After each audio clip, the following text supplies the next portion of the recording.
In this video, I'm going to show you how you can make your very own Discord bot. And I'm even going to show you how you can add slash commands to it. Let's do it. So first things first, let's make the bot in Discord. We're going to head on over to this discord.com build app developers and click get started and then click create app. Make sure you're logged in with the user you want to create the app with. Then we're going to name the app. Let's call it JakeEh tests bot and click create. Now you could add some description and tags and stuff like that if you want it to be searchable, but let's just leave that for later. Let's head on over to the bot section on the left and scroll down and enable message content intent and server members intent. Then we're going to go ahead and save the changes. This means that we'll be able to get message content and see server members. Now we actually have a bot, so let's install it to the server. Let's go ahead and click OAuth 2 and then URL generator. Then here we want to click applications commands in order to support slash commands and then click bot. These are the scopes that we want our user to allow. We're then going to click all of the things under text permissions. Make sure you have use slash commands. I don't know if it's actually required, but I think it's kind of just good to do anyways. Then we're going to want it to be able to moderate members. We also want it to be able to manage roles and view the audit log. Then we can go ahead and copy the link at the bottom here. This is going to allow us to authorize the bot to join our server. If you give this link to anybody else, it'll also allow them to add the bot to their server. So if we go ahead and open this link, we can see that we're going to add a bot and create commands in a server, and we're adding it to our JakeEh test server. Click continue, see all the things we're allowing, and click authorize. And I am a human. Promise. There we go. Do you hear the little did it? Here we go. We can see that the JakeEh tests bot has already showed up. Perfect. So our bot is now in our server, but it doesn't do anything yet. So let's fix that. So we're going to want our bot to be able to do three main things. We want it to be able to respond to messages and manage members' roles. So a user can use a slash command to upgrade their membership role after they've been within the server for some specific amount of time. We also want it to be able to stay online all the time. Now, we're not going to cover that in this video, but if you do want a video on how you can host your bot on a server, leave a comment down below and I will be sure to make one. So let's delete this. So the Python package we're using for this is just called discord.py. It's just this package here. It is provided by Discord and it basically makes it really easy to make a bot. So let's go over the code now, starting with bot client. So this is a class, which is just a subclass of the discord.client. We have two functions outside of this basic init function here. The first one is async on ready. This is a callback function that will be called by the client once our bot has connected to Discord, so we can see which user that we're logged on as. And then we also have an on message function. This function will be called when it receives a message. Now let's go over what actually this on message does. So the first thing we do is we check if the message belongs to ourselves. And if we do, we just ignore it because we don't want to make an infinite loop responding to ourselves because that would be pretty bad. So the second thing we do is we check the message content. And in this case, we're just going to say that if it says Marco, we're going to respond with Polo, like Marco, Polo. If you've ever played that in a pool, maybe that's not something people do anymore. I don't know. Now let's move on to intents. Intents are basically the permissions that we're granting a bot within Discord. So if we go ahead and look at default is basically saying that we're going to give the intents or the permissions for the bot, and we're going to do everything except for a few different things. So we do want members and message content. So we're going to go ahead and say that those are true. And we're also going to just say that the intents.guilds and intents.moderation are also true. You probably don't need these, but I think it's just kind of nice to be very clear what we're providing here. Next, we set client equals bot client, and we pass in the intents. Then we just do client.run API token. We don't have that. So let's go get that. So back to our bot config page here, we're going to go ahead and click bot, and then we're going to click reset token. If we reset this token, it means that the previous one will no longer be there. We're then going to copy this token. This basically means that anybody who has this token can interact as though they are your bot. And then you're going to go ahead and paste that in. All right, so that's it. Let's run our bot and see how it works. So we're going to go ahead and run, and we can see that we are now logged on as the JakeEh testbot. Let's go ahead and open up Discord and say, Marco, hello. It responds. Perfect. So it works. But wait, we don't have slash commands. So let's add those. So I actually just have a couple of lines here commented. So let's go ahead and uncomment these, and then let's go over what these are going to be doing. So uncomment that and open these up.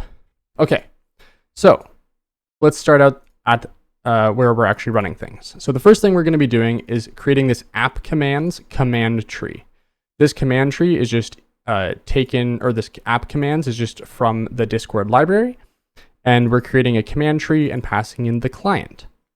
Now, after that, I then added this set tree within here. So that way we can kind of keep everything within a class for the most part, or somewhat at least. And then we're going to set the tree, and we're just setting the self.command tree for this class so that we can reference it within the onReady. Then within onReady, we are then syncing our commands to the server, specifically for the guild. Guild in Discord is basically the same thing as a server. I don't know if they've played a lot of World of Warcraft. I mean, I guess that's what I'd call it too, if that's the case, but server, guild, basically the same thing. Now you might be wondering, where do we get this ID, this guild ID from? Well, if we go back to Discord, you can actually just right click on the server and you can click copy server ID. If you don't see this, it's because you don't have developer settings enabled. So you're going to go to your user settings, advanced, and then click enable developer mode. And then when you go back and right click, it'll be there. Great. So now why do we specify this? You don't actually need to. But if you do specify it, it means that the slash commands will show up right away. If you don't specify it, it might take up to 24 hours for them to show up, because it's basically requiring Discord to save those slash commands and make them available to everybody worldwide. So in our case, we don't need to do that. So the next thing we do after we've set our tree is we decorate a function with the @tree. So we're referencing this tree value, and we're saying that it's a command. We're then naming the command upgrade, and then we're giving it a description of upgrade, and again setting the guild to the same guild, aka server, that we have.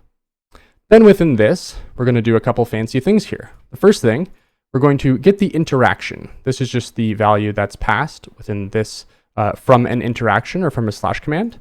This interaction has a user variable within the object, and we're going to get that and call it member.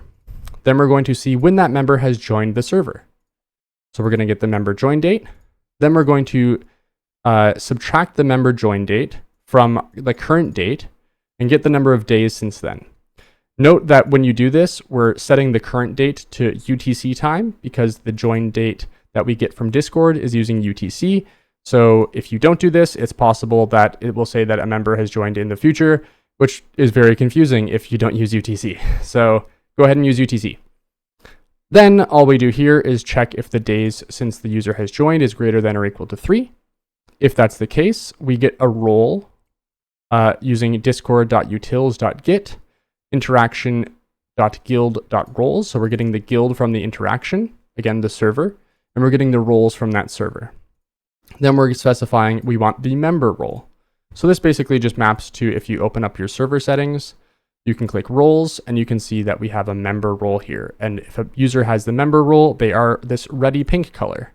You can just very easily see here, I am not ready pink. Great. And then after that, we will then respond saying that the user has been upgraded. And if the user hasn't joined for more than 3 days or 3 or more days, then we will say that you have to have joined at least 3 days ago in order to be upgraded. This might be done because typically when you have a community server, you want to give limited permissions to users who just joined the server. And then after a few days, you can then grant them normal membership status so that somebody can't just jump into the server and start spamming things because nobody wants that. All right, great. So let's go ahead and test out our thing. So if we see here right now, we do not have any slash commands that are that we like upgrade does not exist. And let's go ahead and now rerun our server, or sorry, our bot. and we'll wait for it to say that it's logged on. Now let's go back, and if we press slash, we can now see that we have upgrade. And if I go ahead and do this and press enter, you can see that it says you must have joined at least 3 days ago. I made this server yesterday, so that would be why that's the case. So because I can't go into the future, we're just going to comment out everything here to just make sure that our upgrade works. We're going to go ahead and rerun our server, and we're going to go ahead and go back to our server and do upgrade. And when we hit upgrade, we can see that we turn ready pink. So one thing to be mindful of here is that the roles your bot is granting has to be lower in this list than whatever the role your bot has. It's a very strange requirement, but it might kind of trip you up if it says you're getting a 403 error. So just so you know. I hope you enjoyed this tutorial. As you can imagine, with all the things we've done before, you could probably do some pretty awesome stuff with a Discord bot. You could even make it control your computer based off of users' input. No, I probably shouldn't do that though. Also, a huge thank you to Astro, Uzi, and Kaiden for joining my Discord. If you want to join it, check out the link in the description and join the JakeEh community. If you did like this, please drop a like down below. It really helps out the channel, and consider subscribing for more content like this in the future. Maybe while you're down there, you could leave a comment for what you'd like a Discord bot to do, or I don't know, what you'd like to see from me in the future. Remember, I'm Jake, you're awesome, and this has been Making a Discord Bot. Cheers.